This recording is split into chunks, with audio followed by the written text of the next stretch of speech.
Corona తాటికి ఇప్పటి వరకు పెద్ద ఎత్తున కీర్తించబడినటువంటి అనేక పెట్టుబడిదారీ దేశాలు, అది అమెరికా కావచ్చు, జపాన్, జర్మనీ, ఫ్రాన్స్, ఇటలీ, ఇటువంటి అన్ని దేశాలు కూడా కరోనాకి కకావికలమైపోతూ ఉన్నాయి.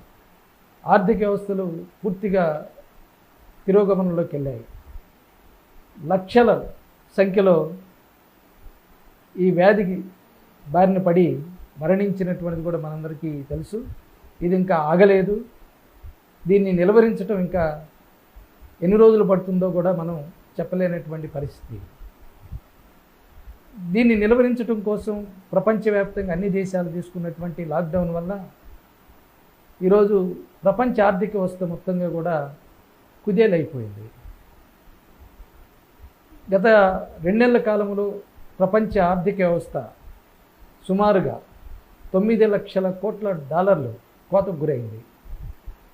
ప్రపంచ దేశాలతో పాటు భారతదేశ జీడిపి కూడా బాగా కోతకు గురైంది.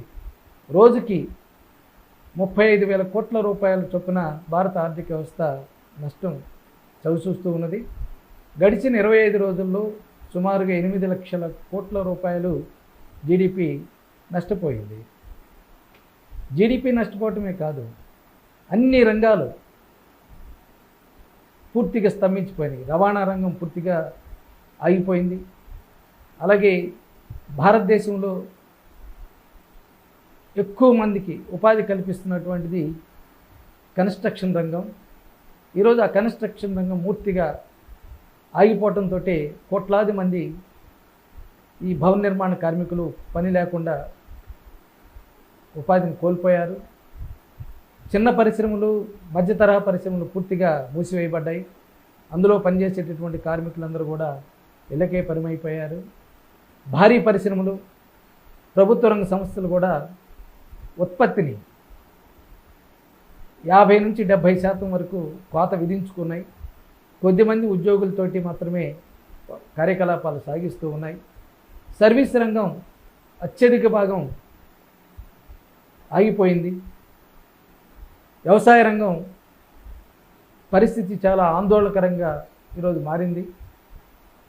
మొత్తంగా ఆర్థిక వ్యవస్థలో వివిధ రంగాలు చేస్తున్నటువంటి కార్యకలాపాలన్నిటి కూడా తీవ్రమైన దెబ్బతిని ఎప్పుడు కోలుకోవడానికి ఎంత సమయం పడుతుంది, ఈ పరిస్థితి ఎంతకాలం కొనసాగుతుంది అనేటువంటిది అందరూ ప్రశ్నలు వేసుకుంటున్నారు.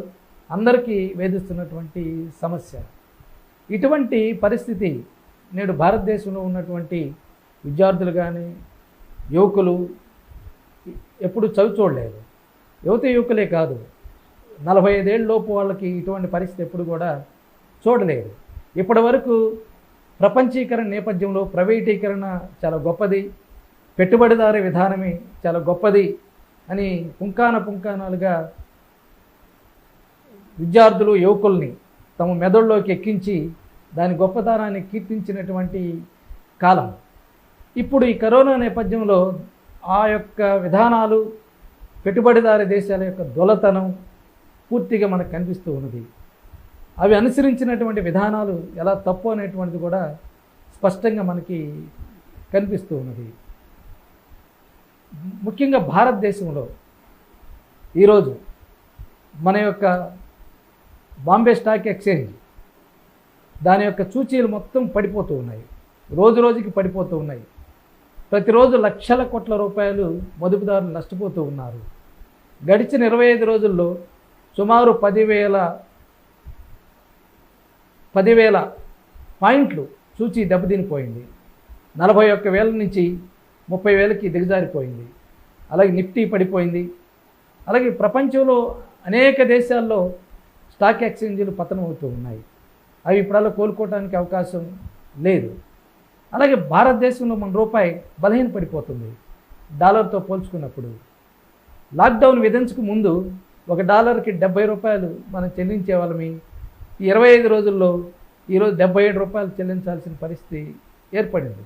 భవిష్యత్తులో ఇంకా పెరుగుతుంది. అలాగే అనేక రకాలైనటువంటి ఉత్పత్తులకి ధరలు పడిపోయినాయి పూర్తిగా. వ్యవసాయ రంగం ధరలు బాగా పడిపోయినాయి. ఎగుమతులు పూర్తిగా స్తంభించిపోయింది. మన భారతదేశంలో ఎగుమతులు ఉత్పత్తి చేసేటటువంటి కంపెనీలన్నీ కూడా ఉత్పత్తిని నిలుపుదల చేయాల్సిన దుస్థితి ఏర్పడింది. భవిష్యత్తులో ఇది ఎంతకాలం కొనసాగుతుందో వెంటనే మనం చెప్పలేనటువంటి పరిస్థితిగా ఈరోజు మన దేశంలో ఉంది. మొత్తంగా భారత ఆర్థిక వ్యవస్థ అన్ని రంగాల్లో కూడా ఈ కరోనా లాక్డౌన్ దెబ్బకి కకావికలంగా మారినాయి. కోట్లాది మంది కార్మికులు, ఉద్యోగులు ఉపాధి కోల్పోయారు. కొత్త ఆర్థిక వ్యవస్థలు అయినటువంటి ఐటీ కానీ, కమ్యూనికేషన్ రంగం కానీ, డిజిటల్ రంగం కానీ, ఈ కామర్స్ కానీ ఇవన్నీ కూడా కుదేలైపోయినాయి. ఐటీ రంగంలో దాదాపు 70% లాక్డౌన్ వల్ల పని ఆగిపోయింది. భవిష్యత్తులో ఈ ఐటీ రంగం ఇది ఎలా పూర్తి స్థాయిలో కొనసాగుతుందా లేదా దీని పరిస్థితి, దీని భవిష్యత్తు ఎలా ఉండబోతుందా అనేటువంటిది చాలా ఆందోళనకరంగా ఉంది. ఇప్పుడున్న పరిస్థితులను బట్టి మనం చూస్తూ ఉంటే ఐటీ రంగం దాని యొక్క భవిష్యత్తు భారతదేశంలో చాలా ఆందోళనకరమైన పరిస్థితి చాలా కాలం కొనసాగుతుంది. ఎందుకంటే భారతదేశంలో ఉన్నటువంటి ఐటీ కంపెనీలన్నీ కూడా అమెరికా, యూరప్ దేశాల మీద ఆధారపడి కార్యకలాపాలు సాగిస్తున్నటువంటి కంపెనీలు. మన దేశంలో ఉపయోగపడేటటువంటిది, మన దేశం యొక్క పనుల వలన ఉద్యోగాలు కల్పించబడుతున్నటువంటివి చాలా నామమాత్రమే. అందువల్ల మొత్తం విదేశాల మీద ఆధారపడి నడుస్తున్నటువంటి ఇన్ఫర్మేషన్ టెక్నాలజీ రంగం పూర్తిగా ఆందోళనకరంగా మారబోతుందనేటువంటిది స్పష్టంగా తెలిసింది. ఇప్పటికే లక్షల మంది యువకుల్ని, ఉద్యోగుల్ని తొలగిస్తున్నట్లు కూడా మనకి వార్తలు, సమాచారం తెలుస్తూ ఉన్నది. ఇటువంటి నేపథ్యంలో మన దేశ ప్రభుత్వం తీసుకోవాల్సినటువంటి చర్యలు చాలా ముఖ్యమైనటువంటివి. ఇప్పటి వరకు మనం అనుసరిస్తున్నటువంటి విధానాల్లో అనేకమైన మార్పులు తీసుకురావాల్సిన అవసరం ఉంటుంది. కరోనా నేపథ్యంలో ఆర్థిక వ్యవస్థలో ఏర్పడినటువంటి స్పష్టమైనటువంటి దొలతనాలన్నిటిని కూడా మనం సవరించుకోవాలి. ఇప్పటివరకు అనుసరించిన ఏ అయితే విధానాలు భారత ఆర్థిక వ్యవస్థను ముందుకు తీసుకెళ్తాయని చెప్పావు, ఈ కరోనా లాక్డౌన్ నేపథ్యంలో కానీ గత 10 ఏళ్ల నుంచి ప్రపంచ ఆర్థిక వ్యవస్థలో కొనసాగుతున్నటువంటి ఆర్థిక మాంద్యం దృష్ట్యా కానీ వాటినన్నిటిలో మార్పులు తీసుకురావాల్సిన అవసరం చాలా స్పష్టంగా మనకి కనిపిస్తూ ఉన్నది. లాక్డౌన్ అనంతరం భారత ఆర్థిక వ్యవస్థ వెంటనే కోలుకుంటుందనేది మనం ఏం చెప్పలేం. కరోనాతో సంబంధం లేకుండానే, కరోనా రాకముందే భారత ఆర్థిక వ్యవస్థ ఆర్థిక మాంద్యంలో కూరుకుపోయింది. భారతదేశ ఆర్థిక వ్యవస్థే కాదు, ప్రపంచ ఆర్థిక వ్యవస్థ మొత్తంగా కూడా ఆర్థిక మాంద్యంలో కూరుకుపోయింది. 2008 అమెరికాలో ఏర్పడినటువంటి సంక్షోభం ప్రపంచ అన్ని దేశాలకి అది విస్తరించింది. ఆ రోజు భారతదేశం నిలబడగలిగింది. కానీ గడిచిన 10 ఏళ్లలో భారతదేశంలో అనేక మార్పులు చోటు చేసుకున్నాయి. ప్రభుత్వం యొక్క నియంత్రణ ముఖ్యమైన అనేక రంగాల మీద కోల్పోయి వాటిని సడలించి మార్కెట్ శక్తులకి వదిలివేసింది. ఆర్థిక కార్యకలాపాల్లో ప్రభుత్వం యొక్క భాగస్వామ్యం క్షీణించిపోయింది. ప్రభుత్వం యొక్క జోక్యం కూడా బలహీనపడిపోయింది. అలాగే ప్రజలు ఆదాయాలు కల్పించడంలో, ప్రజలకి మౌలిక సదుపాయాలు కల్పించడంలో, ప్రజలకు సంక్షేమ చర్యలు కల్పించడంలో, ప్రజలు వాళ్ళ యొక్క కొనుగోలు శక్తిని పెంచడానికి అనుసరించాల్సినటువంటి వ్యూహం కానీ, చేపట్టాల్సినటువంటి కార్యకలాపాలు, వీటిల్లో కేంద్ర ప్రభుత్వాలు, గతంలో కాంగ్రెస్ ప్రభుత్వం కానీ ఇప్పుడున్న బీజేపీ ప్రభుత్వం తీవ్రంగా వైఫల్యం చెందింది. వారి యొక్క విధానాలు పూర్తిగా దీనికి భిన్నంగా సమాజంలో ఉన్న కొద్దిమంది 4-5% ప్రజలకు ఉపయోగపడేటటువంటి విధానాల్ని వాళ్ళు ఎంచుకోవటం వలన భారత ఆర్థిక వ్యవస్థ కూడా వ్యవస్థీకృత ఆర్థిక మాంద్యంలో కూరుకుపోయింది. గత 2 ఏళ్ల నుంచి అనేక పరిశ్రమలు ఉత్పత్తిని కోల్పోతూ ఉన్నాయి. పూర్తి స్థాయి సామర్థ్యాన్ని వినియోగించుకోలేకపోతూ ఉన్నాయి. 20-30% వరకు ఉత్పత్తిని కోత విధించుకుంటూ ఉన్నాయి. కార్మికుల్ని తొలగించడం అనేది ప్రతిరోజు అదొక నిత్యకృత్యంగా భారత ఆర్థిక వ్యవస్థలో కొనసాగుతూ ఉన్నది. అందువలన గత కొన్నేళ్ల నుంచి భారత ఆర్థిక వ్యవస్థ ఆర్థిక మాంద్యంలో కూరుకుపోయినటువంటి నేపథ్యంలో ఈ కరోనా రాకతో మరింత క్షీణించటం జరిగింది. అన్ని రంగాలు ఒక రకంగా ప్యారలైజ్ అయింది, పూర్తిగా అయిపోయిందనేది మనం చెప్పుకోవచ్చు. అందువల్ల ఈ లాక్డౌన్ ఎత్తివేసిన అనంతరం వెంటనే భారతదేశం ఆర్థిక వ్యవస్థ ఊపుగా ముందుకెళ్తుందనేటువంటిది చెప్పుకోలేము.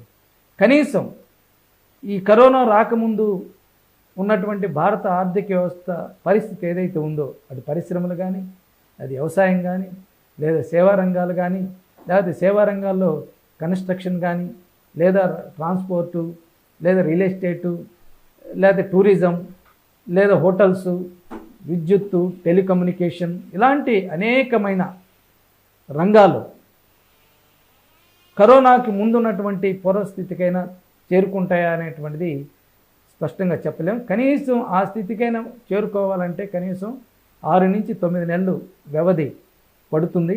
అన్నీ కూడా ఎటువంటి ఆటంకాలు లేకుండా అన్నీ సవ్యంగా కొనసాగితే 6-9 నెలల వ్యవధి పడుతుంది.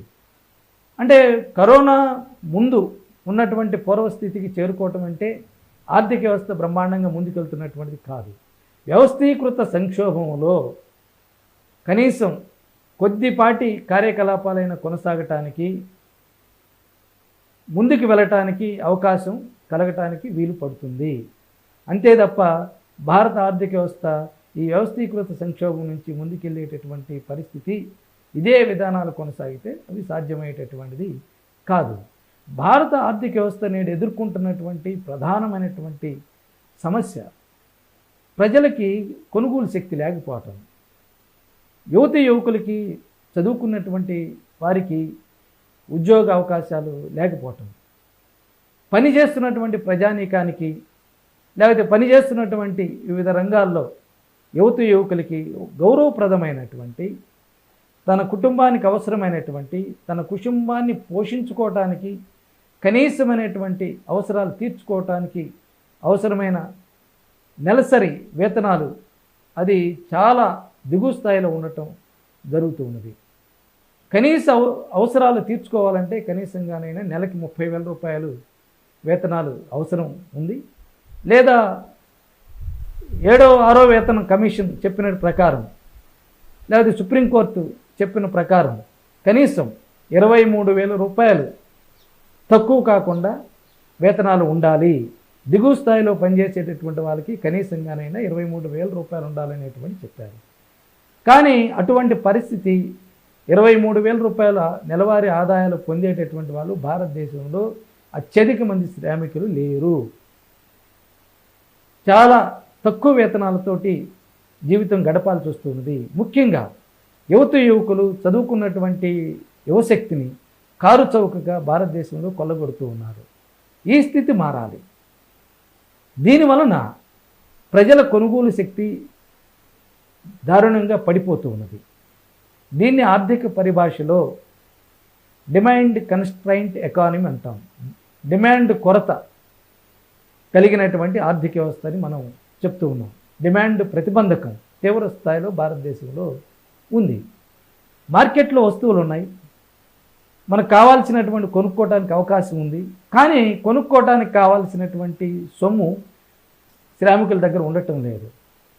రోజువారీ చేసేటటువంటి పని వలన వచ్చేటటువంటి ఆదాయాలు కుటుంబం కనీసం తిండి, ఇతర అవసరాలు పెరిగిపోవటం, విద్యా, వైద్యం ఇలాంటి ప్రైవేటీకరణ జరగటం, వీటన్నిటి వలన ఖర్చులు పెరిగిపోవటం వలన కనీసమైనటువంటి అవసరాలు కూడా తీర్చుకోవటానికి అవి సరిపోవటం లేదు. అందువల్ల భారత ఆర్థిక వ్యవస్థ డిమాండ్ కొరతతోటి ఎదుర్కొంటూ ఉన్నాయి. దీనివలన మార్కెట్లో వస్తున్నటువంటి ఉత్పత్తికి డిమాండ్ తగ్గిపోతూ ఉన్నది. అలాగే పరిశ్రమలకు ఉన్నటువంటి ఉత్పత్తి సామర్థ్యం, ప్రొడక్టివ్ కెపాసిటీ అనేటువంటిది పూర్తి స్థాయిలో అవి ఉపయోగించుకోలేకపోతున్నాయి. పారిశ్రామిక ఎక్స్పాన్షన్ అనేటువంటిది జరగటం లేదు. అలాగే సర్వీస్ రంగం ఈ కాలంలో బాగా పెరిగింది. మన జీడిపిలో 62% ఈ సర్వీస్ రంగం నుంచే వెళ్తూ ఉన్నది. వ్యవసాయ రంగం 14%, అలాగే పరిశ్రమల రంగం నుంచి 23% మాత్రమే వెళ్తున్నటువంటి నేపథ్యంలో ఈ సర్వీస్ రంగంలో ఉండేటటువంటి వేతనాలు కూడా చాలా నాసిరకంగా ఉండటం, ఇవన్నీ కలిసి భారతదేశంలో డిమాండ్ లేనటువంటి పరిస్థితి, ప్రజల కొనుగోలు శక్తిని బాగా దెబ్బతీస్తున్నటువంటి పరిస్థితి. ఇప్పుడు ఈ కరోనా వచ్చేసి ఈ డిమాండ్ కొరతతో పాటు సరఫరా వ్యవస్థ మీద కూడా తీవ్రమైనటువంటి దాడి ప్రారంభమైంది. ఇప్పుడు పరిశ్రమలు వెంటనే ఉత్పత్తిని ప్రారంభించగలిగిన పరిస్థితి లేదు. ఉత్పత్తి ప్రారంభించి వస్తువుల్ని, సరుకుల్ని సరఫరా చేయగలిగినటువంటి పరిస్థితి లేదు. ముడి సరుకులు అందుబాటులో లేవు. పెద్ద ఎత్తున కోట్లాది మంది రిజర్వ్ నిరుద్యోగ సైన్యం పెరిగిపోయింది. కోట్లాది మంది ఉద్యోగాలు కోల్పోయినటువంటి వాళ్ళు ఎటువంటి ఆదాయాలు లేనటువంటి వాళ్ళుగా మిగిలిపోయారు. ఇదంతా కూడా సరుకుల సరఫరా ప్రతిబంధంగా కూడా మారిపోయింది. అందువల్ల లాక్డౌన్ అనంతర పరిస్థితుల్లో డిమాండ్ని పెంచేటటువంటి చర్యలు భారత ప్రభుత్వం చేపట్టాలి. అలాగే సప్లైలో వచ్చినటువంటి సమస్యను కూడా పరిష్కారం చేయాల్సినటువంటి బాధ్యత కేంద్ర ప్రభుత్వం మీద ఉంది. కానీ మోడీ ప్రభుత్వం ఈ దిశగా చూస్తున్నప్పుడు భారత ఆర్థిక వ్యవస్థని పూర్తి స్థాయిలో గాడిలో పెట్టేటటువంటి దానికి తీసుకుంటున్నటువంటి చర్యలు నామమాత్రంగా ఉన్నాయి. ఇప్పుడు తీసుకుంటున్నటువంటి చర్యలు భారత ఆర్థిక వ్యవస్థని ముందుకు తీసుకెళ్లేలాగా లేవు. ముఖ్యంగా భారత ప్రజలు డిమాండ్ని పెంచడానికి తీసుకోవాల్సినటువంటి చర్యలు ఏ మాత్రము ఇవి సరిపోవు. ఈ లాక్డౌన్ పీరియడ్లో భారత ప్రభుత్వం, మోడీ ప్రభుత్వం ప్రకటించినటువంటి ఆర్థిక ప్యాకేజీ 1,70,000 కోట్ల రూపాయలు. ఇది మన స్థూల జాతీయోత్పత్తిలో జీడిపిలో 0.8% మాత్రమే. ఈ 1,70,000 కోట్ల రూపాయలను కూడా ప్రకటించినటువంటి వాటి వివరాలను మనం పరిశీలిస్తే చాలా ఆశ్చర్యం వేస్తుంది. ఇందులో సుమారుగా 80,000 కోట్ల రూపాయలు గత బడ్జెట్లో 2020-21లో మోడీ ప్రభుత్వం ప్రకటించినటువంటి బడ్జెట్లో వివిధ స్కీముల్లో కేటాయించినటువంటి డబ్బుల్ని తిరిగి ఈ ఆర్థిక ప్యాకేజీలో ప్రకటించారు. అది తీస్తే నికరంగా ఉన్నటువంటిది 90,000 కోట్ల రూపాయలు. ఈ 90,000 కోట్ల రూపాయల్లో ఆహార పంపిణీ అంటే బియ్యము, కందిపప్పు ఇస్తూ ఉన్నారు. 5 కేజీల చొప్పున బియ్యము, 1 కేజీ కుటుంబానికి కందిపప్పు ఇవ్వటం. దీని యొక్క విలువ మొత్తంగా చూసుకున్నప్పుడు 45,000 కోట్ల రూపాయలు. అలాగే నగదు బదిలీ అంటే నెలకు 500 రూపాయల చొప్పున తెల్ల రేషన్ కార్డు ఉన్నటువంటి పేదలకి 3 నెలల పాటు మోడీ ప్రభుత్వం వాగ్దానం చేసింది.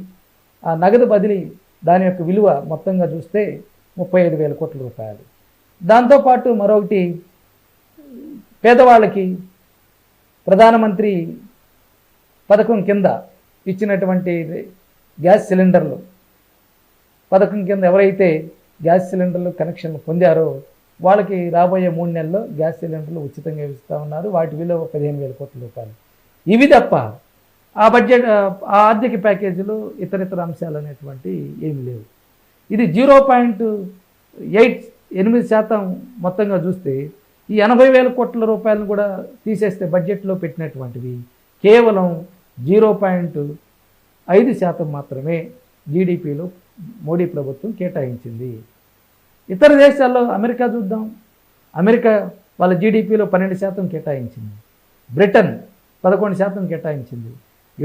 యూరప్ దేశాలు కానీ లేదా మన కెనడా కానీ లేదా ఇతర జపాన్ కానీ చిన్న చిన్న దేశాలు కూడా వాళ్ళ యొక్క స్థూల జాతీయోత్పత్తిలో ఈ కరోనా నేపథ్యంలో ప్రజలను ఆదుకోవటానికి, ఆర్థిక వ్యవస్థలో డిమాండ్ని ప్రేరేపించడానికి కనీసంగా 8% నుంచి 14% వరకు ఆ దేశ స్థూల జాతీయోత్పత్తిలో నిధులు కేటాయించారు. మరి మన భారత ప్రభుత్వం, మోడీ ప్రభుత్వం ఎందుకు ఈ పని చేయరనేటువంటి ప్రశ్న. భారత ఆర్థిక వ్యవస్థలో ఈరోజు డిమాండ్ని పెంచేటటువంటి చర్యలకి చేపట్టడానికి ఈ 0.5% ఏదైతే నిధులు కేటాయించారో అది ఏమాత్రం సరిపోదు. కనీసంగా 5 నుంచి 7% జీడిపికి సమానమైనటువంటి ఆర్థిక ప్యాకేజీని ప్రకటించాలి. ఇప్పుడున్నటువంటి ప్రకటించినటువంటి దానికి కనీసంగా 12 రెట్లు పెంచి ఆర్థిక ప్యాకేజీని ప్రకటిస్తేనే ఆర్థిక వ్యవస్థలో డిమాండ్ కొంతమేరకైనా పెరుగుతుంది. కనీసం కరోనా రాకముందు భారత ఆర్థిక వ్యవస్థ ఏ స్థితిలో ఉందో ఆ స్థితిలోకైనా చేరుకోవడానికి అవకాశం ఉంటుందనేటువంటిది ఆర్థికవేత్తలందరూ కూడా చెప్తూ ఉన్నారు. ఆ దిశగా మోడీ ప్రభుత్వం తీసుకోవాలి. కానీ మోడీ ప్రభుత్వం వ్యవహరిస్తున్నటువంటి తీరు ప్రజల కన్నా కార్పొరేట్ రంగం, బడా పారిశ్రామికవేత్తలు, బడా వాణిజ్యవేత్తలకి అనుకూలమైనటువంటి నిర్ణయాలు, వాళ్ళకు కావాల్సినటువంటి సదుపాయాలు, వాళ్ళకు కావాల్సినటువంటి విధంగా వాళ్ళ వ్యాపార లావాదేవీల్ని పెంచుకునేటటువంటి దానికి, వాళ్ళ లాభాలు పెంచుకునేదానికి తోడ్పడే విధంగా చర్యలు తీసుకుంటూ ఉంది. ఇది చాలా ఆందోళనకరం. 2 రోజుల క్రితం రిజర్వ్ బ్యాంక్ ఆఫ్ ఇండియా కొన్ని చర్యలు తీసుకుంది. అంతకుముందు మొదటి దశగా కొన్ని చర్యలు ప్రకటించింది. వీటిల్లో ముఖ్యమైనటువంటివి 3 చర్యలు. ఒకటి, రివర్స్ రేపో రేటును తగ్గించారు. అలాగే బ్యాంకుల దగ్గర ఉండేటటువంటి నగదు నిష్పత్తిని కూడా తగ్గించారు. అంటే రివర్స్ రేపో రేటు అంటే బ్యాంకులు రిజర్వ్ బ్యాంకు దగ్గర నిల్వ ఉంచుకునేటటువంటి డిపాజిట్ల మీద రిజర్వ్ బ్యాంక్ ఇచ్చేటటువంటి వడ్డీ, ఆ వడ్డీ రేట్ని తగ్గించింది.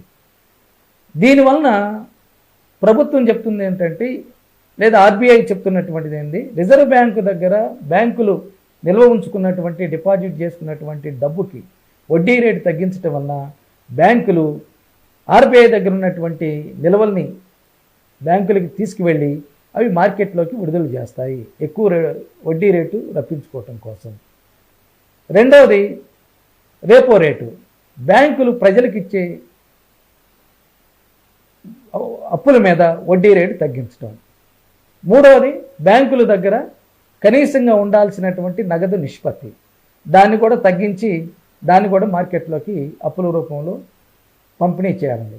ఈ 3 చర్యల వలన భారత ఆర్థిక వ్యవస్థలోకి సుమారు 4 లక్షల కోట్ల రూపాయలు డబ్బు పంపిణీ అవుతుంది. ఈ పంపిణీ అవటం వల్ల భారత ఆర్థిక వ్యవస్థలో పెట్టుబడులు పెరుగుతాయి, భారత ఆర్థిక వ్యవస్థలో వినియోగం పెద్ద ఎత్తున పెరుగుతుంది.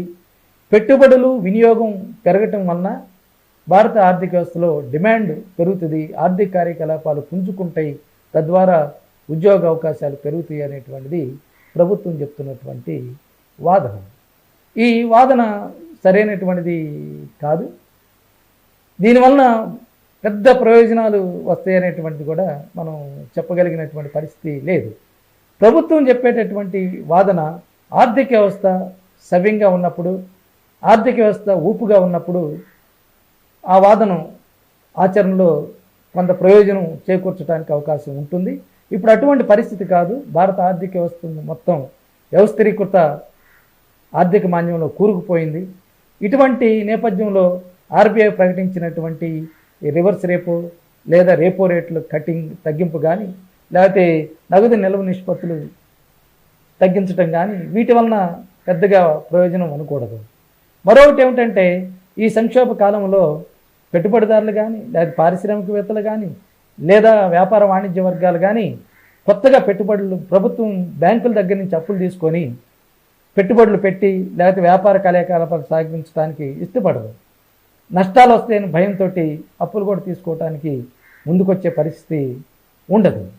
మరొక ముఖ్యమైనటువంటిది ఏమిటంటే, ఈ సంక్షోభ కాలంలో బ్యాంకులు కూడా పెద్ద ఎత్తున అప్పులు ఇవ్వడానికి సిద్ధపడవు. గత 10 ఏళ్ల నుంచి భారతదేశ బ్యాంకింగ్ వ్యవస్థని నిలువున నష్టాలు పాలు చేశారు. ఒక రకంగా బ్యాంక్ డబ్బునన్నింటిని కూడా బడా పెట్టుబడిదారులు, కార్పొరేట్ శక్తులు, అలాగే పారిశ్రామికవేత్తలు, రాజకీయ నాయకులు, వ్యాపార వాణిజ్యవేత్తలు లక్షల కోట్ల రూపాయలు తీసుకున్నారు. వాటిని ఎగ్గొట్టారు. దాదాపు 6 లక్షల కోట్ల రూపాయలు ఎగ్గొట్టినటువంటి వాటిని మాఫీ చేసింది మోడీ ప్రభుత్వం. ఇప్పుడు మరో 10 నుంచి 12 లక్షల కోట్ల రూపాయల మేర ఈ మొండి బకాయిలు ఉన్నాయి. వాటిని కూడా మోడీ ప్రభుత్వం రద్దు చేస్తే బ్యాంకులు పూర్తిగా దివాళా తీస్తాయి. అందువల్ల బ్యాంకులు చాలా జాగ్రత్తతోటి ఈ అప్పులు ఇవ్వడానికి ఈ సంక్షోభంలో ముందుకు వస్తాయా రావా అనేటటువంటిది కూడా ప్రశ్నార్థకంగా ఉంది. అలాగే సాధారణమైనటువంటి ప్రజానీకానికి డబ్బు ఎవరికైతే అవసరమవుతుందో అటువంటి వారికి బ్యాంకులు ఉదారంగా అప్పులు ఇస్తాయా అంటే అప్పులు ఇవ్వడానికి బ్యాంకులు ముందుకు రావు. ఎటువంటి ఆధారాలు లేకుండా, ఎటువంటి ఆస్తుల్ని తనఖా పెట్టకుండా, గ్యారంటీలు ఇవ్వకుండా సాధారణమైనటువంటి శ్రమజీవులకి బ్యాంకులు అప్పులు ఇచ్చి ముందుకి ఆర్థిక లాభాల్లో నగదుని బదిలీ చేయడానికి అవేమీ ఇష్టపడవు. అందుకోసం ఆర్బీఐ తీసుకున్నటువంటి చర్యలు ఆర్థిక వ్యవస్థలో పెద్దగా ప్రయోజనాలు చేకూర్చేటటువంటి కాదు. ప్రస్తుతం ఉన్నటువంటి ఆర్థిక సంక్షోభం నుంచి భారత ఆర్థిక వ్యవస్థని ఏమాత్రం గట్టెక్కించలేవనేటువంటిది మనం అర్థం చేసుకోవాలి. మరొకటి, ఇప్పుడు రూపాయి బలహీనం కూడా పడుతుంది. నేను ఇందాకనే చెప్పాను, 70 రూపాయలు లాక్డౌన్ ముందు $1కి మనం చెల్లించే వాళ్ళని ఇప్పుడు ఈరోజు 77 రూపాయలు చెల్లించాల్సి వస్తూ ఉన్నది. రూపాయి బలహీన పడటంతో మనం తీవ్రమైనటువంటి సమస్యలు ఎదుర్కోవాలి. ఇప్పుడు ఈ లాక్డౌన్ వలన కానీ, ప్రపంచవ్యాప్తంగా ఈ కరోనా విజృంభించడం వలన కానీ మన దేశంలో ఉన్న విదేశీ పోర్ట్ఫోలియో పెట్టుబడులన్నీ కూడా విదేశాలకు వెళ్ళిపోతూ ఉన్నాయి. వాటన్నిటికీ మనం డాలర్ రూపంలో చెల్లించాల్సి వస్తుంది. మన విదేశీ మార్గద్రవ్య నిల్వలు ఉన్నాయి, సుమారు 38 లక్షల కోట్ల రూపాయలు ఉన్నాయి. వాటి నుంచి మనం వాటన్నిటికీ చెల్లించాల్సి వస్తూ ఉన్నది. అందువల్ల balance of payment crisis, balance of payment దీని మీద తీవ్రమైనటువంటి ఒత్తిడి ఈరోజు మన భారత ప్రభుత్వం ఎదుర్కొంటూ ఉన్నది. అదో సమస్య ఈరోజు మనకు కనిపిస్తూ ఉన్నది. కొత్తగా పెట్టుబడులు విదేశాల నుంచి వస్తాయా అంటే రావడానికి అవకాశాలు ఈ సంవత్సర కాలంలో పెద్దగా ఉండేటట్లు మనకు కనిపించడం లేదు. కరోనాకి ముందు కూడా విదేశీ నుంచి పెట్టుబడులు లేదా భారతదేశంలో ఉన్నటువంటి బడా పారిశ్రామికవేత్తలు పెద్ద ఎత్తున పరిశ్రమల్లోనూ సేవా రంగంలోనూ పెట్టుబడులు పెడుతున్నటువంటి ఉదంతాలు ఏమి లేవు. అనేకమైన పారిశ్రామికవేత్తల సమిట్లు పెట్టినా, మోడీ ప్రభుత్వం పెట్టినా, లేకపోతే చంద్రబాబు నాయుడు గతంలో పెట్టినా, ఇప్పుడు జగన్మోహన్ రెడ్డి ప్రభుత్వం పెట్టినా, ఇతర రాష్ట్రాల ప్రభుత్వాలు పెట్టినా అవేమీ విజయవంతం కావటం లేదు. గత 3 ఏళ్ల నుంచి మనం చూస్తూ ఉన్నాం. ఒక రకంగా భారతదేశంలో పారిశ్రామిక వికేంద్రీకరణ బదులు, పారిశ్రామిక పెరుగుదల బదులు, ఎక్స్పాన్షన్ బదులు తిరోగమన దశలో భారత పారిశ్రామిక వ్యవస్థ కొనసాగుతూ ఉన్నది. ఇండస్ట్రియలైజేషన్ స్పష్టంగా చెప్పుకోవాలంటే జరుగుతూ ఉన్నది. ఈ నేపథ్యంలో పెట్టుబడులు కొత్తగా రావడానికి ఏమాత్రం అవకాశాలు కూడా లేవు. కానీ ఎగుమతులు పెరుగుతాయా? ఎగుమతులు పూర్తిగా స్తంభించుకొని రాబోయే 7-8 నెలల కాలంలో కూడా ఎగుమతులు పెద్దగా పెరగడానికి అవకాశం లేదు. అందువల్ల ఎగుమతులు పరిశ్రమలు కూడా తీవ్రంగా దెబ్బతింటాయి. ఎగుమతులు దెబ్బతింటే మన విదేశాల నుంచి అవసరమైనటువంటి వస్తువులు దిగుమతి చేసుకోవాలి, వాటికి డాలర్ రూపంలో డబ్బు చెల్లించాలి. మరి ఆ డబ్బు డాలర్ రూపంలో మనం చెల్లించాలంటే డాలర్ విదేశాల నుంచి మనకు వచ్చేటటువంటి ఎగుమతులు ద్వారా ఎక్కువ భాగం మనకు వస్తూ ఉన్నాయి. ఎగుమతులు క్షీణించటం వలన తిరిగి మనం విదేశీ నిల్వల సమస్యని భారతదేశం ఎదుర్కోవాల్సి వస్తూ ఉంది. విదేశీ డాలర్లు మనకి మరొక పెద్ద మార్గం. భారతదేశంలో విదేశాల్లో అనేక మంది ఉద్యోగాలు చేస్తూ ఉన్నారు, ఎన్ఆర్ఐలుగా ఉన్నారు. సుమారు 2 కోట్ల మంది దాకా ఉన్నారనేటువంటిది ప్రభుత్వం అంచనా. వీరి యొక్క రెమిటెన్స్ పెద్ద ఎత్తున భారతదేశంలోకి రావటం, తద్వారా విదేశీ మార్గద్రవ్య నిల్వలు పుష్కలంగా మన దగ్గర ఉండటానికి అది దోహదపడుతుంది. ఇప్పుడు విదేశాల్లో ఉన్నటువంటి ఎన్ఆర్ఐలు ఉద్యోగాలు కోల్పోతున్నారు, పెద్ద సంఖ్యలో కోల్పోయారు. వాళ్ళ ఆదాయాలు కోతపడుతూ ఉన్నాయి, వాళ్ళ సంక్షేమ చర్యలు కోతపడ్డాయి. అక్కడ వాళ్ళకి మిగిలి ఉండేటటువంటి వాళ్ళ ఉద్యోగ భద్రతే ప్రమాదం పడినప్పుడు రాబోయే 7-8 నెలల కాలంలో వాళ్ళు పంపించేటటువంటి రిమిటెన్స్ కూడా భారత ఆర్థిక వ్యవస్థకి ఏమాత్రం రావు. మొత్తంగా విదేశీ మార్గద్రవ్య నిల్వల ఒత్తిడి కూడా భారత ప్రభుత్వం ఎదుర్కోవాల్సి వస్తుంది. ఇది ఒత్తిడి పెరిగే కొద్దీ రూపాయి మరింత బలహీనపడుతుంది. అప్పుడు మరలా IMF దగ్గరికి భారత ప్రభుత్వం అప్పుకు వెళ్లాల్సి వస్తుంది, అనేక షరతులు పడుతుంది. ప్రభుత్వ కంపెనీలు, ప్రభుత్వ ఆస్తులు అన్నీ కూడా అమ్మాలని షరతులు పెడుతుంది. ప్రజా సంక్షేమాన్ని మొత్తాన్ని ప్రైవేటీకరించాలనేటువంటి షరతులు పడుతూ ఉంది. మొత్తంగా ప్రజల మీద తీవ్రమైన దాడి అది జరగబోయే అవకాశాలు ఉన్నాయి. అందువల్ల ఈ రూపాయి డిప్రిషియేషన్ అనేటువంటిది భవిష్యత్తులో ఇంకా కొనసాగుతుంది అనేటువంటిది మనం అర్థం చేసుకోవాలి. ఈ లాక్డౌన్ పీరియడ్లో ఈ కరోనా నేపథ్యంలో ఒక ముఖ్యమైనటువంటి పరిణామం ప్రపంచంలో జరిగింది ఏమిటంటే ముడి ఆయిల్ ధరలు బాగా తగ్గినాయి. దాదాపు 70-80% తగ్గింది. ఇప్పుడు భారతదేశం విదేశాల నుంచి దిగుమతి చేసుకుంటున్నటువంటి క్రూడ్ ఆయిల్ 1 లీటరు 16 రూపాయలకి పడిపోయింది. ఇప్పుడు 16 రూపాయలకి మనం దిగుమతి చేసుకుంటూ ఉన్నాం. చాలా తక్కువ ఇప్పుడు. అందువలన ఇటువంటి అవకాశాలు కూడా వచ్చినాయి. రేపు ట్రంప్ ఇరాన్ మీద ఇరాక్ మీద యుద్ధం కొనసాగితే మళ్ళీ ఆయిల్ రేట్లు విపరీతంగా పెరిగిపోద్ది. మనం రూపాయి విలువ మరింత బలహీనపడిపోతుంది. అది మరింత విదేశీ వాణిజ్యలోటికి తెరదీసి అది పెరిగి మన కరెంట్ అకౌంట్ డెఫిసిట్ని కూడా పెంచే అవకాశాలు ఉంటుంది. ఆ విధంగా ఆర్థిక వ్యవస్థ ఇంకా నష్టపోవడానికి అవకాశం ఉంటుంది. అందువల్ల అటువంటి దాన్ని కూడా నిలవరించి తప్పనిసరిగా మనం నిలబడాలంటే భారత ప్రభుత్వం భారతదేశంలో ఉండేటటువంటి ప్రజల యొక్క ఆదాయాలు పెంచేటటువంటి విధంగా ప్రజలకి కనీసమైనటువంటి కొనుగోలు శక్తి కల్పించేటటువంటి చర్యలు చేయాలి. వాళ్ళ యొక్క డిమాండ్ని పెంచేటటువంటి చర్యల మీద తప్పనిసరిగా దృష్టి అనేటువంటిది పెట్టాలి. వాటిల్లో ముఖ్యంగా ప్రభుత్వం చేపట్టాల్సినటువంటిది నేను ఇందాక చెప్పినటువంటి దాంట్లో మరొక ప్యాకేజీ ప్రకటించాలి. అది స్థూల జాతీయ ఉత్పత్తిలో కనీసం 5-7% ఉండేలాగా మోడీ ప్రభుత్వం ఆర్థిక ప్యాకేజీని ప్రకటించాలి. అలాగే ఎఫ్ఆర్ఎంబి చట్టం ఉంది. ఈ ఎఫ్ఆర్ఎంబి చట్టాన్ని దాన్ని ఇప్పుడున్నటువంటి నిబంధనని సడలించుకోవాలి.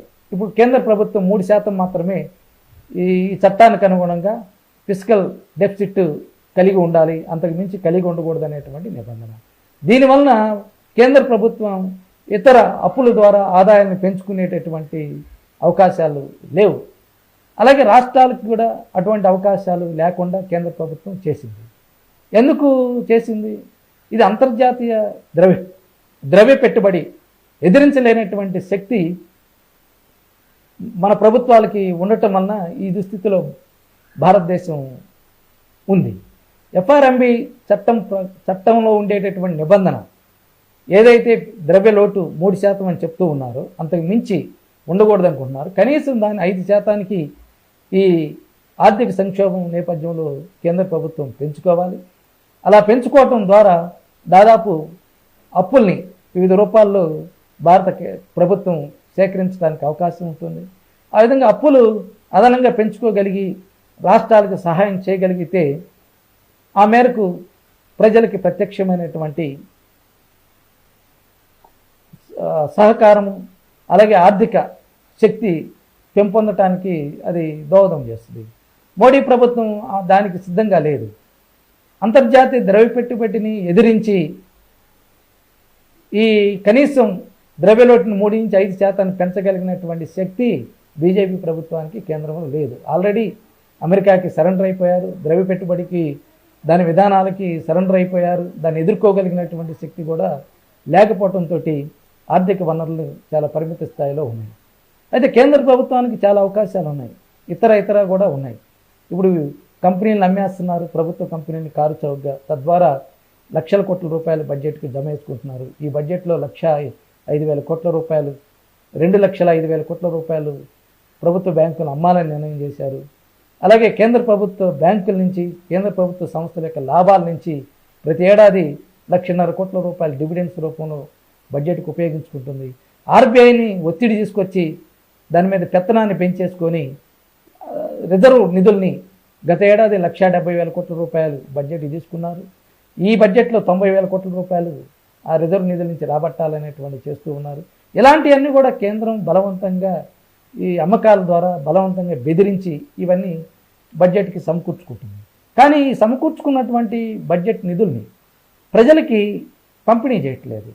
ప్రజలకి వివిధ రూపాల్లో వివిధ కార్యకలాపాల ద్వారా అవి చేకూర్చేలాగా చర్యలు చేపట్టకుండా పెద్ద ఎత్తున కార్పొరేట్ శక్తులకి వ్యాపార వాణిజ్య శక్తులు మేలు చేసేటటువంటి చర్యలు చేపడుతూ ఉన్నది. గత బడ్జెట్లోనే సుమారు 4 లక్షల కోట్ల రూపాయలు పైబడి కార్పొరేట్ రంగం రాయితీలు ఇచ్చారు. కార్పొరేట్ పన్ను తగ్గించడం వలన సుమారు 1,50,000 కోట్ల రూపాయలు బడ్జెట్ కోల్పోయింది. గత ఏడాది బడ్జెట్లో సుమారు 2.5 లక్షల కోట్ల రూపాయల పన్నుల ద్వారా బడ్జెట్ కోల్పోయింది. ఇవన్నీ మోడీ ప్రభుత్వం కావాలని బడా కార్పొరేట్ పారిశ్రామిక అధిపతులకి, వాణిజ్యవేత్తలకి, రాజకీయ నాయకులకి రాయితీలు ఇవ్వటం ద్వారా, వాళ్ళ యొక్క పన్నులను కూడా రద్దు చేయటం ద్వారా వాళ్ళకి మేలు చేస్తుంది. అటువంటి తప్పుడు చర్యలన్నింటినీ కూడా నిలువరించాలి, వాళ్ళ మీద పన్నులు పెంచాలి, వాళ్ళ పన్నులు ముక్కుబిండి వసూలు చేసేటటువంటి చర్యలు చేపడితే బడ్జెట్ ఇంకా పెరుగుతుంది, విస్తరిస్తుంది. ఈరోజు 31 లక్షల కోట్ల రూపాయల బడ్జెట్, అందులో ప్రజలకి చేకూరుతున్నటువంటిది చాలా నామమాత్రమే. సంపన్నుల దగ్గర నుంచి విస్తారమైనటువంటి పన్నులు వేయటం ద్వారా మన యొక్క బడ్జెట్ని మరో 15 లక్షల కోట్ల రూపాయల మేరకు పెంచుకోవడానికి అవకాశం ఉంటుంది. ఆ మేరకు ఈ తీవ్ర సంక్షోభంలో ఉన్నటువంటి ఆర్థిక వ్యవస్థలోకి ఆ డబ్బుని ప్రజలు క్యాష్ రూపంలోనూ లేకపోతే వివిధ కార్యకలాపాలు, సంక్షేమ చర్యల రూపంలో సరఫరా చేసేస్తే ఆర్థిక వ్యవస్థ పుంజుకుంటుంది, ఉత్పత్తి కార్యకలాపాలు మరింత వేగవంతం అవుతాయి, ప్రజల కొనుగోలు శక్తి పెరిగి ఆర్థిక వ్యవస్థలో సరుకులకి డిమాండ్ ఏర్పడి ఉద్యోగ కల్పన పెద్ద ఎత్తున పెరుగుతుంది, నిరుద్యోగ సమస్య ఆ విధంగా తగ్గడానికి అవకాశం ఉంటుంది. ఈ చర్య తప్పనిసరిగా తీసుకోవాలి. వీటిల్లో తీసుకోవాల్సినటువంటి అంశాలు మరింత వివరంగా తీసుకోవాలంటే విద్యా వైద్యాన్ని పూర్తిగా ప్రభుత్వం జాతీయం చేయాలి. ఇప్పుడు ఈ కరోనా నేపథ్యంలో అనేక దేశాలు ఈ ఆరోగ్యం ప్రైవేటీకరణ చేసినటువంటి దేశాలన్నీ కూడా ఎంత తీవ్ర స్థాయిలో సమస్యను ఎదుర్కొంటున్నాయి మనం చూస్తున్నాం. అమెరికా ఈరోజు లక్షల మంది చనిపోతున్నారు. ఎక్కువ దేశాల్లో చనిపోతున్నటువంటి మనం చూసుకున్నప్పుడు ఎక్కడైతే ఆరోగ్యం పూర్తిగా ప్రైవేటీకరణ కాబడిందో ఆ దేశాల్లో ఎక్కువ మంది చనిపోతూ ఉన్నారు. అమెరికాలో ఈరోజు 40,000 మంది పైన చనిపోయారు. దాదాపు 7.5 లక్షల మంది వ్యాధిని బారిన పడిపోయారు. హాస్పిటల్కి వెళ్ళలేనటువంటి పరిస్థితి ఏర్పడింది. ఇది ఎందుకు వచ్చింది? మొత్తం అమెరికాలో కార్పొరేట్ ఆరోగ్యం అవటం వల్ల ఇది వచ్చింది. అలాగే యూరప్ దేశాల్లో కూడా గతంలో ఆరోగ్యం మొత్తం ప్రభుత్వ ఆధీనంలో ఉండేది. ఈ సంస్కరణలు వచ్చిన తర్వాత 30 ఏళ్ళు వాటిని అన్నింటినీ ప్రైవేటీకరణ చేస్తున్నారు. మన భారతదేశంలో కూడా వైద్య రంగాన్ని మొత్తాన్ని అత్యధిక భాగం కార్పొరేట్ పరం చేశారు, ప్రైవేటీకరణ చేశారు. ప్రభుత్వం దాని మీద పెట్టేటటువంటి ఖర్చు తగ్గించారు. ఈ నేపథ్యంలో ఆరోగ్య వ్యవస్థను మొత్తాన్ని కూడా అంతర్జాతీయ స్థాయిలో ప్రమాణీకరించి వాటిని మెరుగుపరిచి అభివృద్ధి చేయాలి. అలాగే విద్యారంగాన్ని కూడా అంతర్జాతీయ ప్రమాణాలతో అభివృద్ధి చేసి పూర్తి స్థాయిలో అవి జాతీయం చేయగలిగినప్పుడు ప్రజలకు విద్యా వైద్యం అనేటువంటిది గ్యారంటీ చేయబడుతుంది. అలాగే ఇతర మౌలిక సదుపాయాలు, మంచినీరు కానీ, గృహవసతి కానీ, లేకపోతే ఆహార పంపిణీ, నిత్యావసర వస్తువుల ద్వారా, అలాగే పబ్లిక్ డిస్ట్రిబ్యూషన్ వ్యవస్థ మనకి ఆల్రెడీ ఇప్పటికే ఉంది. దాని ద్వారా ఆహార పంపిణీ అనేటువంటిది సార్వత్రికం చేయాలి. అందరికీ అవసరమైనటువంటి వాళ్ళందరికీ కూడా దాన్ని పూర్తి స్థాయిలో అవకాశాలు కల్పించేలాగా ప్రజా పంపిణీ వ్యవస్థలో మార్పులు అనేటువంటి తీసుకురావాలి. ఆహార ధాన్యాలు 7 కోట్ల టన్నులు పైబడి ఉన్నాయి. అవన్నీ గోదాముల్లో ఉన్నాయి. వాటిని అన్నింటినీ ప్రజలకు పంచవచ్చు. పప్పులు, నూనె, పంచదార ఇలాంటి అన్ని నిత్యావసర వస్తువులన్నింటినీ కూడా ప్రజలకి పంపిణీ చేయటం ద్వారా వాళ్ళ యొక్క కొనుగోలు శక్తి పెరుగుదలకు అవి దారితీయటం జరుగుతుంది. అంతేకాదు ప్రభుత్వ రంగ సంస్థల్ని బలోపేతం చేయాలి. ఉన్న వాటిని అమ్మేయటం, డిజిన్వెస్ట్మెంట్ చేయటం కాదు. అది జాతి సంపదని తెగనమ్ముకోవటం. ఇది భారతదేశం చాలా నష్టం జరుగుతూ ఉన్నది. భారత జాతికి నష్టం జరుగుతుంది. ముఖ్యంగా బీజేపీ అధికారంకి వచ్చిన తర్వాత ఈ 5 ఏళ్ల కాలంలో విచ్చలవిడిగా ప్రభుత్వ రంగ సంస్థల్ని, ప్రభుత్వ సంపదని, జాతి సంపదని విచ్చలవిడిగా అమ్మేశారు. ఇంకా అమ్మకాలు తీవ్రతరం చేశారు. ఇది భారత ఆర్థిక వ్యవస్థను మరింత కుంగదీస్తుంది. దీన్ని నిలువరిస్తేనే భారత ఖజానాకు కానీ, భారత ప్రజలకు కానీ మేలు జరుగుతుంది. మరొకటి ఉద్యోగ అవకాశాలని పెంపుదల చేయటం. ప్రభుత్వం యొక్క సర్వీసుల్లోనూ, సేవల్లోనూ, డిపార్ట్మెంట్లోనూ, ప్రభుత్వ రంగ సంస్థల్లోనూ పెద్ద ఎత్తున ఉపాధి అవకాశాలు పెంచాలి. రెండవది ప్రైవేట్ రంగంలో పనిచేసేటటువంటి వాళ్ళకు కూడా కనీస వేతనం కనీసంగా ఈరోజు 26,000 రూపాయలు చేయాలనేటువంటిది కోరుతూ ఉన్నారు. కనీస వేతనం ఆ విధంగా చేయటం, వాళ్ళకి సామాజిక భద్రత, ఈఎస్ఐ, పిఎఫ్, గృహవసతి, అలాగే పెన్షన్ సౌకర్యాలు, ఇటువంటివన్నీ కూడా కల్పించాలి. దురదృష్టం ఇప్పుడు మోడీ తీసుకున్నటువంటి చర్యలు 8 గంటల నుంచి 12 గంటల పని దినాలను మార్చాలని ప్రయత్నం చేస్తున్నారు. ఇది కార్మికుల్ని నిలువున హత్య చేయటమే ఒక రకంగా. దీనికి కారణం వాళ్ళు చెప్తున్నటువంటిది చాలా హాస్యాస్పదంగా ఉంది. ఈ లాక్డౌన్ అనంతరం కార్మిక సరఫరా, శ్రామికులు పని చేయటానికి రావటానికి ఎక్కువ మంది సుముఖత ఉండరు, కొరత ఏర్పడుతుంది. అందువలన ఉత్పత్తి కార్యకలాపాలకి ఎటువంటి ఆటంకాలుగా ఉండకుండా ఉండాలంటే 8 గంటల నుంచి 12 గంటలకి పని దినాలు పెంచాలి. ఇది సరైనటువంటిది కాదు, పని గంటలు పెంచడం అనేటువంటిది. ఇది కార్పొరేట్ శక్తులు చాలా కాలం నుంచి ప్రయత్నం చేస్తుంది, పెంచాలని డిమాండ్ చేస్తూ ఉన్నాయి. ఇప్పుడు ఈ కరోనాని మోడీ ప్రభుత్వం ఒక అదునుగా తీసుకొని ఇలాంటి దాడి కార్మికుల మీద చేయటం క్షంతవ్యం కాదు.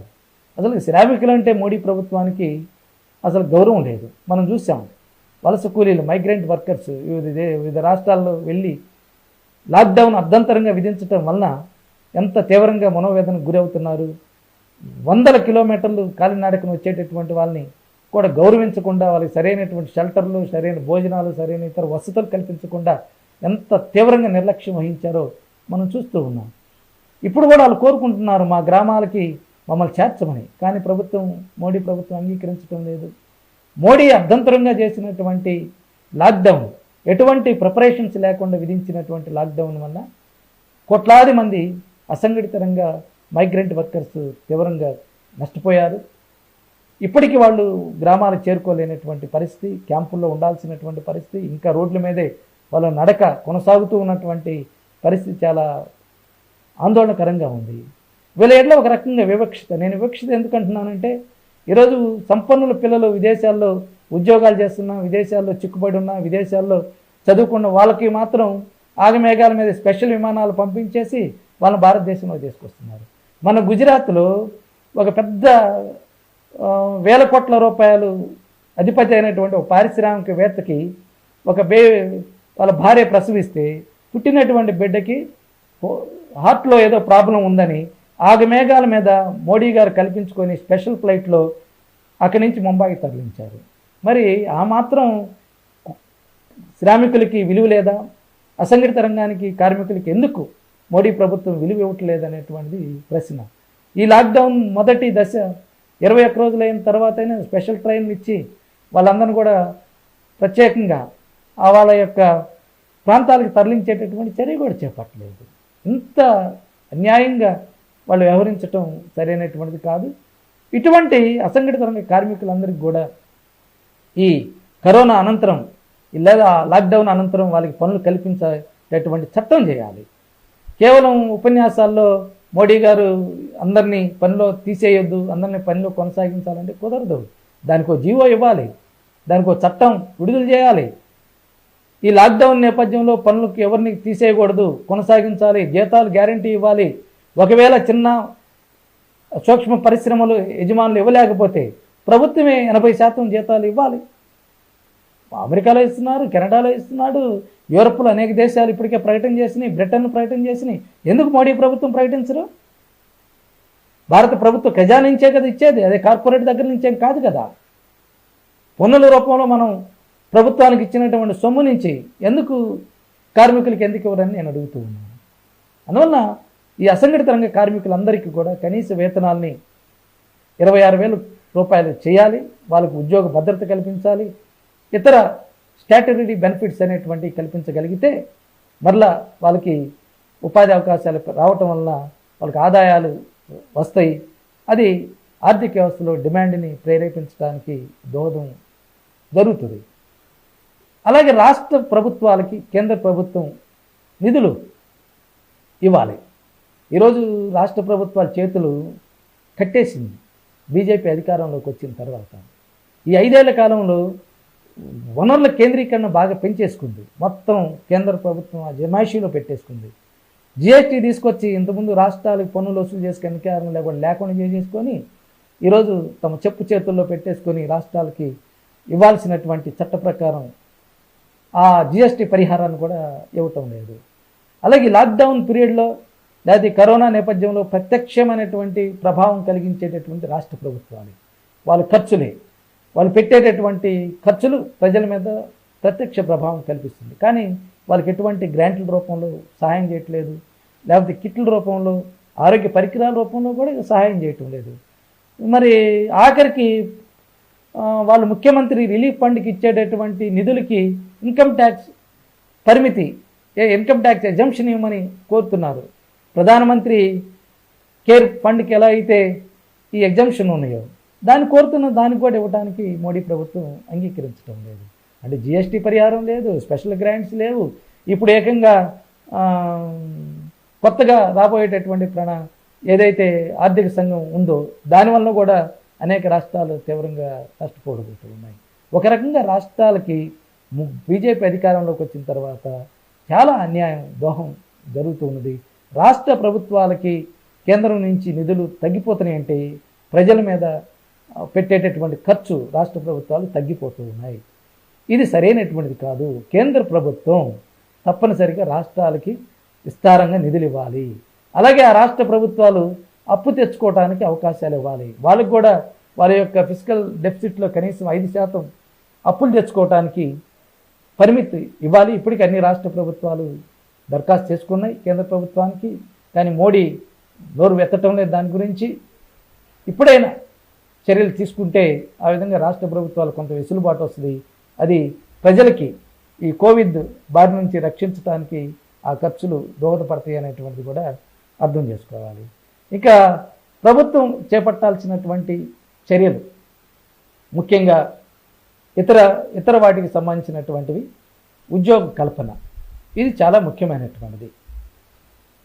గత 30 ఏళ్ళ నుంచి భారతదేశంలో అనుసరిస్తున్నటువంటి ఆర్థిక విధానాలు ఉద్యోగ కల్పన చావు దెబ్బతీసినాయి. ప్రభుత్వ ఉద్యోగ కల్పన విస్తారంగా పెంచాలి. ఇది చాలా అవసరం. ప్రపంచంలో ఎక్కడా లేనటువంటి యువశక్తి భారతదేశంలో ఉంది. 100కి సగం మంది యువకులే భారతదేశంలో. అమెరికాలో లేరు, లేకపోతే యూరప్ దేశాల్లో కూడా ఇటువంటి యువశక్తి లేదు. మన దేశ సగటు వయసు 27 సంవత్సరాలు, అదే అమెరికా 40 సంవత్సరాలు, యూరప్లో 42-45 సంవత్సరాలు అనేక దేశాల్లో ఉంది.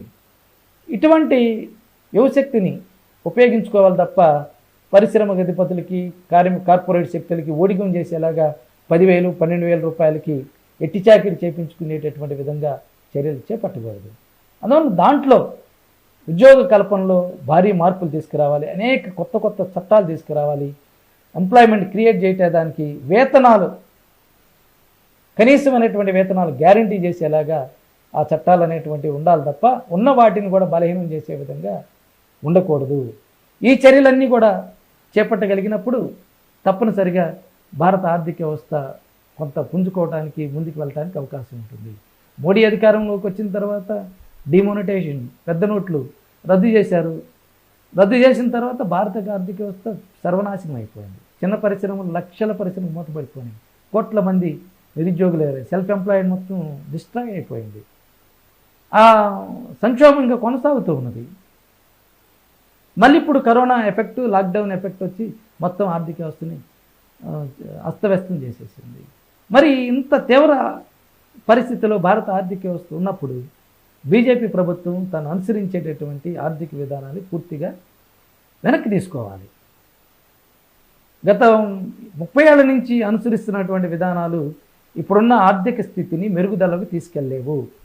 ఇప్పుడున్నటువంటి భారత ఆర్థిక వ్యవస్థలో, భారత సమాజంలో ఉండేటటువంటి అసమానతల్ని తగ్గించలేవు, ఇంకా పెంచుతాయి. అలాగే నిరుద్యోగ సమస్యను ఇంకా తగ్గించలేవు, ఇంకా పెంచుతాయి. పట్టణాలకి గ్రామాలకి మధ్య ఆర్థిక వ్యత్యాసాలు ఇంకా పెంచుతాయి. ఒకే నగరంలో, ఒకే పట్టణంలో ఉండే వివిధ ప్రాంతాల్లో ఉండేటటువంటి ప్రజల మధ్య ఆర్థిక అసమానతలు ఇంకా పెరుగుతాయి. ప్రజల కొనుగోలు శక్తి మధ్య వాటిలో కూడా తీవ్రమైనటువంటి వ్యత్యాసాలు ఉంటాయి. భారత పారిశ్రామికీకరణ ఇంకా విస్తరించదు. విదేశాల నుంచి విచ్చలవిడిగా భారతదేశంలో దిగుమతి చేసేటటువంటి వస్తువులు, సరుకులు ఇంకా విపరీతంగా పెరుగుతాయి. భారత పరిశ్రమలు ఇంకా నాశనం అవుతాయి. ఈ స్థితి ఈ గత 30 ఏళ్ల కాలంలో తీవ్రంగా జరిగింది, తీవ్ర దాడి జరిగింది. ఈ విధానాలు ఇప్పుడు పనికిరావనేటువంటిది వీటికి చరమగీతం పాడితేనే భారత ఆర్థిక వ్యవస్థ ముందుకు వెళ్తుంది అనేటువంటిది ఈ కరోనా లాక్డౌన్ నేపథ్యంలో మనకు స్పష్టంగా కనిపిస్తూ ఉంది. భారతదేశమే కాదు, ప్రపంచ దేశాలు అన్నింటికి కూడా ఇదే ఉదాహరణ. ఒకప్పుడు స్వతంత్రం వచ్చినప్పుడు మొదటి 2 ప్రణాళికల్లో భారత ప్రభుత్వం అనుసరించినటువంటి కనీసమైనటువంటి పారిశ్రామిక ఆర్థిక విధానాలనైనా అనుసరించాలి. గతంలో సోవియట్ యూనియన్ ఉన్నప్పుడు అనుసరించినటువంటి విధానాలైనా కనీసం భారత ప్రభుత్వం అనుసరించాలి. ఇప్పుడున్నటువంటి పెట్టుబడిదారు విధానాల్ని పూర్తిగా వాటి నుంచి వైదొలిగి సోషలిస్టు విధానాల్ని అనుసరిస్తేనే భారత ఆర్థిక వ్యవస్థ తిరిగి పునర్జీవనం పొందుతుంది. భారత ఆర్థిక వ్యవస్థ పునర్జీవనం పొందటం అంటే భారత సమాజం అభివృద్ధి జరుగుతుంది, భారత సమాజంలో కొనుగోలు శక్తి పెరుగుతుంది, తద్వారా డిమాండ్ పెరిగి భారత దేశం అనేటువంటిది త్వరితగతంగా వేగం అభివృద్ధి చెందటానికి దోహదం చేస్తుంది. ఇటువంటి చర్యలు తీసుకుంటేనే భారత ప్రభుత్వం ముందుకెళ్ళటానికి, భారత దేశం ముందుకెళ్ళటానికి అవకాశం ఉంటుంది. అంతేగాని ఇప్పుడు వరకు కొనసాగించినటువంటి విధానాలు కొనసాగితే ఇంకా నష్టం జరుగుతుంది, తీవ్రమైనటువంటి నష్టం జరుగుతుంది. ఊహించినటువంటి పరిణామాలు భారత సమాజం ఎదుర్కోవాల్సి వస్తుంది. ముఖ్యంగా యువకులు, విద్యార్థులు తీవ్రమైనటువంటి సమస్యను ఎదుర్కోవాల్సిన పరిస్థితి ఏర్పడుతుంది. అందుకోసం మనం మోడీ అనుసరిస్తున్నటువంటి విధానాలకి తిరిగి రివర్స్ చేయాలి. ఆ విధానాలు స్వస్తి చెప్పి ఇప్పుడున్నటువంటి వాస్తవ పరిస్థితికి అనుగుణమైనటువంటి ఈ స్థితి నుంచి బయటపడేటటువంటి విధానాలు, ప్రజా సంక్షేమ చర్యలు, పెద్ద ఎత్తున పెంచేటటువంటి చర్యలు, ప్రజలకు ఎక్కువగా ఆదాయాన్ని జనరేట్ చేసేటటువంటి చర్యలు బీజేపీ ప్రభుత్వం చేపట్టేలాగా మన యొక్క ఆందోళన కానీ, మన యొక్క ఒత్తిడి కానీ భారత ప్రభుత్వం మీద ఉండాలనేటువంటిది అందరూ గమనించాలని మీ అందరికీ నేను విజ్ఞప్తి చేస్తూ ఉన్నాను.